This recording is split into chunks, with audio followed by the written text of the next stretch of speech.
Olá, estamos em mais um podcast do Instituto Bem Fazer. Eu, Ana Paula Souza, da empresa H3 Filmes, e cada um aqui da mesa vai fazer sua apresentação pessoal. Vamos começar com a nossa diretora.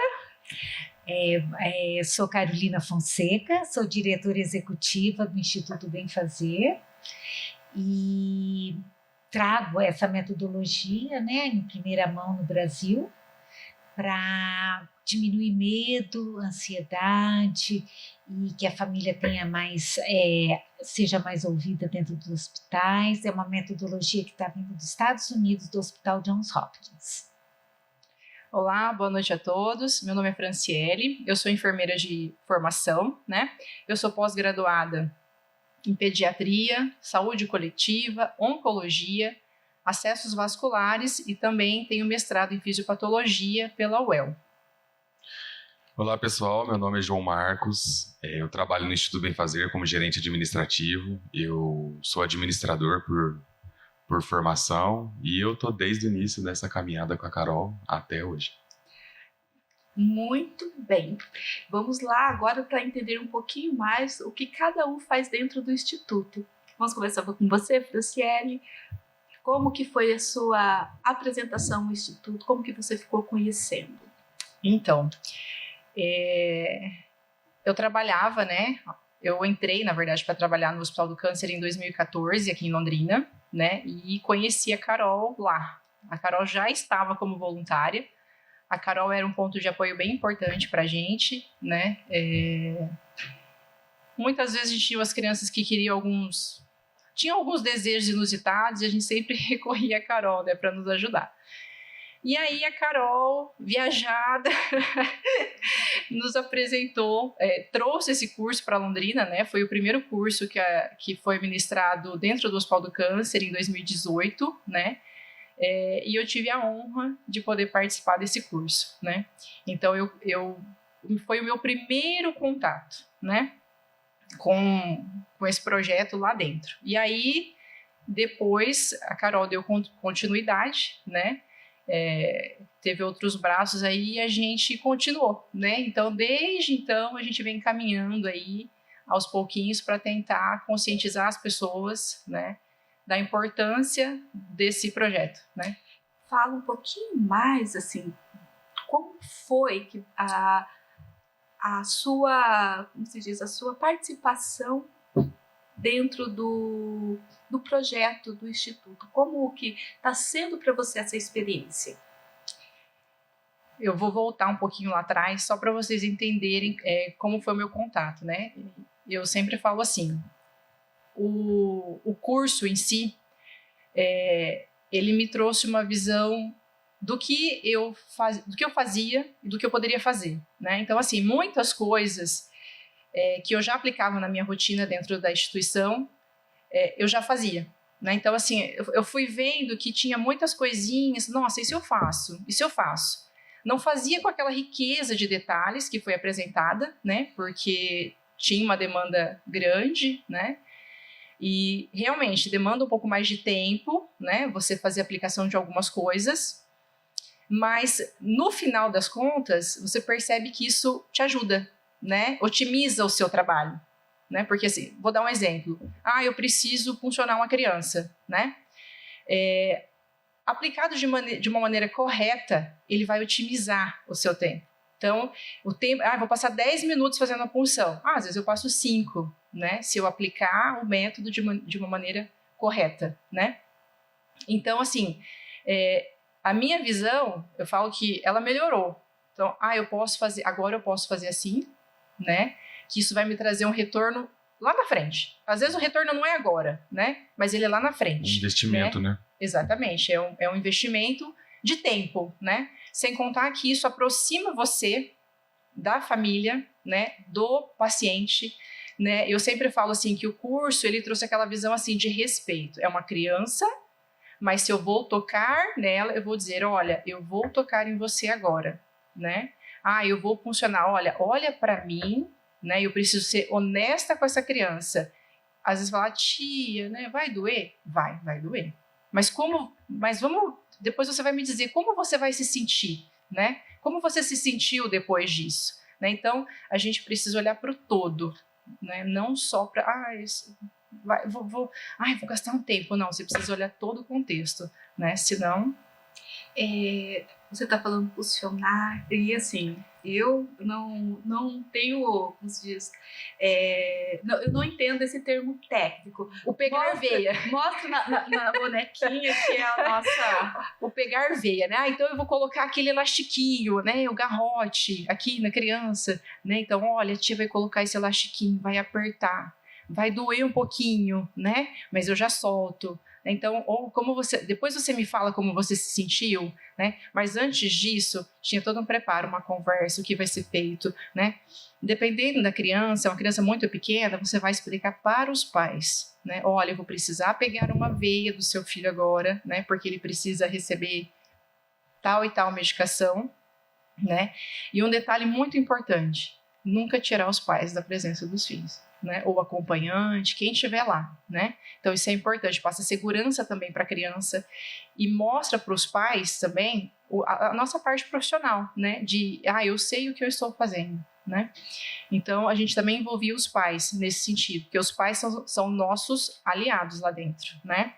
E eu sempre digo, o meu lema lá era assim, não tornar os dias de vocês, pais, acompanhantes, pior do que já é, porque ninguém queria estar lá dentro, né? Sim.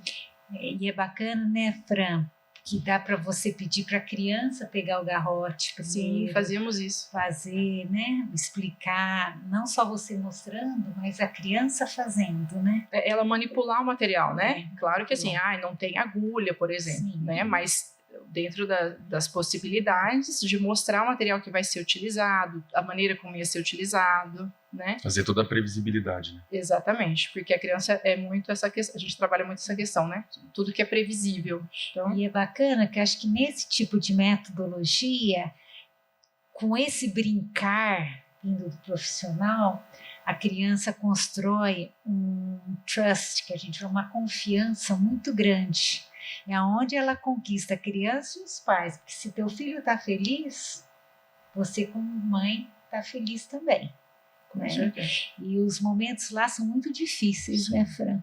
Então, se a gente puder amenizar o máximo que a gente puder, sabe, é outra coisa. Né? E uma coisa que eu acho legal, né, até pegar um gancho da Ana, por exemplo, ela perguntou o que é punção. Então, essa não é uma dúvida só sua. Imagina para uma criança, ou às vezes para um pai, sabe? Então, essa linguagem honesta, essa linguagem clara, porque isso a gente sempre... É um dos nossos lemas, inclusive na aula da Fran, tem uma tabela muito legal que ela mostra na aula que vou fazer uma punção. Aí ela coloca o termo técnico e ela coloca o termo que você pode usar com uma criança ou com um pai. Porque tem que deixar isso claro, porque às vezes você explica um procedimento e acaba que a pessoa não entendeu e ela continua na mesma dúvida. Então, sempre essa linguagem amigável, falar na linguagem da criança, isso é importantíssimo. E pensar que a gente não existe só o boneco. Né? Não, a gente isso é uma coisa, né?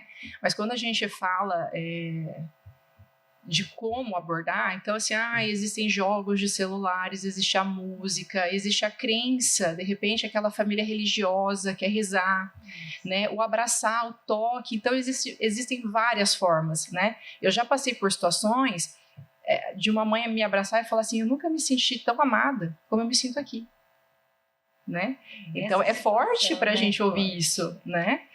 Eu entendo como o sentir respeitada, né? Isso. Então, você comentou há algum momento que a criança, ela entende, independente da idade, se você está explicando para ela, ela está compreendendo, né? E isso diminui como se diz, o tempo de procedimento, porque a partir do momento que ela entende, ela facilita aquele processo.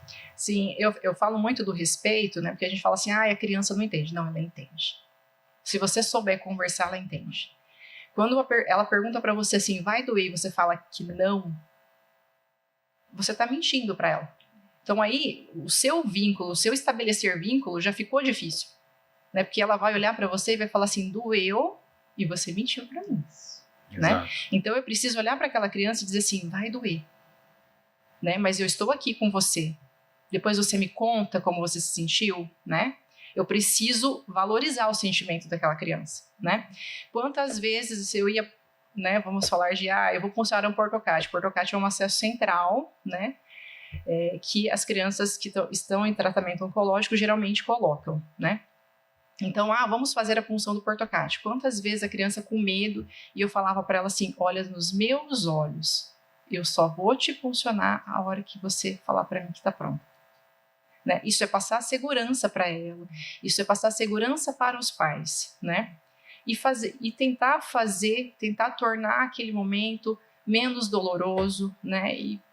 Porque não tem como você falar assim, é fácil, né? Dá um pouco de controle também para a criança. Sim, mas você precisa tornar menos doloroso, né? O que eu posso fazer dentro da minha área, né? Dentro do que dá para ser aplicado, né? Para tornar mais fácil, vamos dizer assim. Amenizar aquele momento, né? E você, João, nos conta, assim, como que é possível aquele que deseja se voluntariar, fazer parte do Instituto também, qual seria o contato? Conta para nós. Perfeito. Então, pessoal, o Instituto, hoje em dia, nós trabalhamos e temos as possibilidades de algumas linhas de prospecção de recursos. Porém, as principais hoje em dia é a nossa prospecção através de vender o nosso curso para hospitais, clínicas, centros de saúde em geral e centros educacionais também, é bom frisar. E também a parte de doações, tanto doações de pessoas físicas como nós aqui, também nós temos pacotes e planos para empresas que gostariam de nos ajudar, que aí são valores maiores. Basicamente, como vocês podem ver, essa bonequinha aqui, ela é fornecida pelos nossos apoiadores. Nós, como é que eu posso dizer, produzimos o nosso grupo de voluntárias, que inclusive já participaram aqui do podcast, elas produzem, e através de apoiadores é possível que o Instituto doe cada vez mais bonequinhos para os hospitais que a gente trabalha, que a gente está inserido, que nós apoiamos também. Então a ajuda de cada um,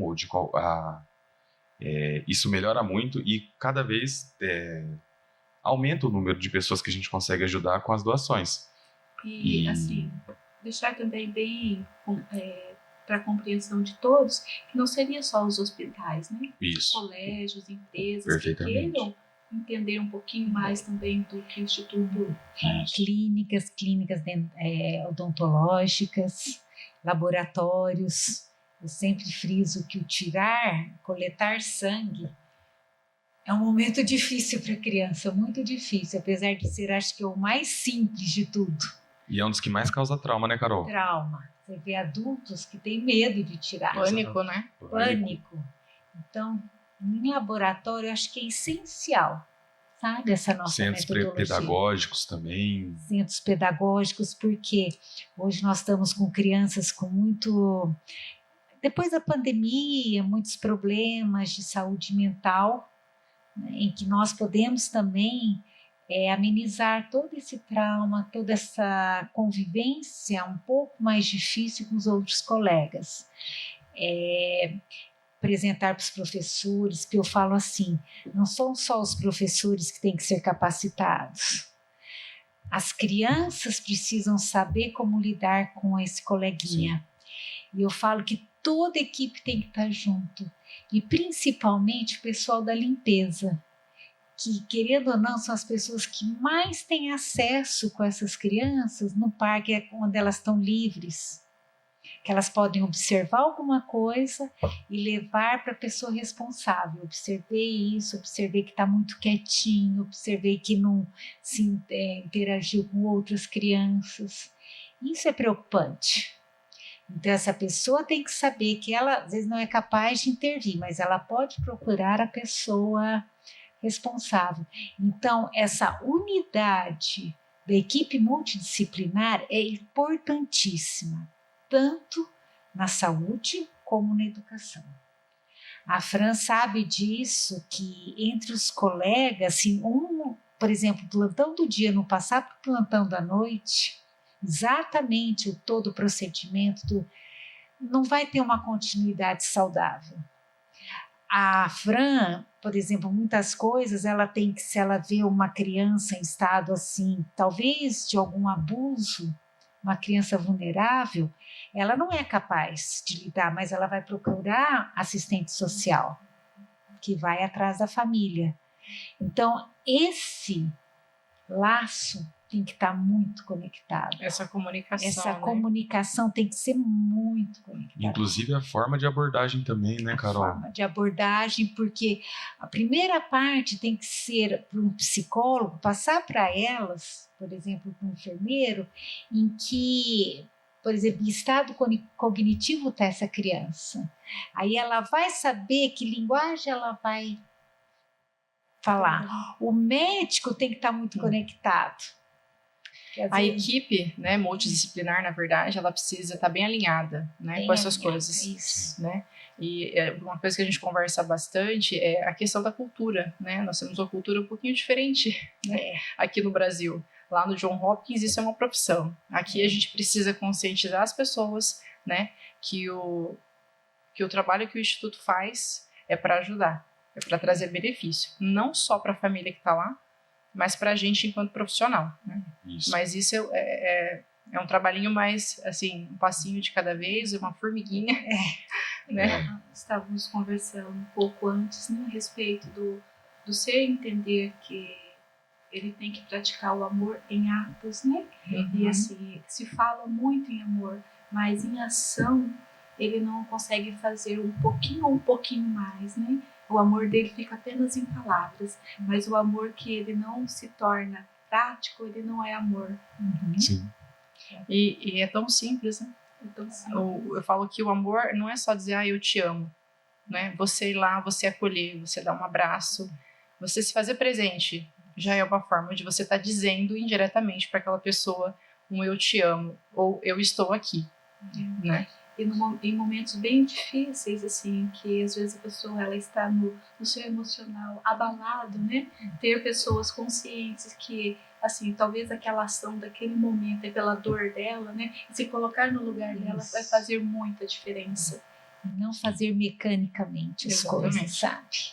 É minha obrigação, então eu vou fazer. Não. Esse é o paciente 1, esse é o paciente 2. Não, aquele é o Joãozinho, aquela lá é a Maria, eles têm nome, eles têm uma vida, eles têm uma história.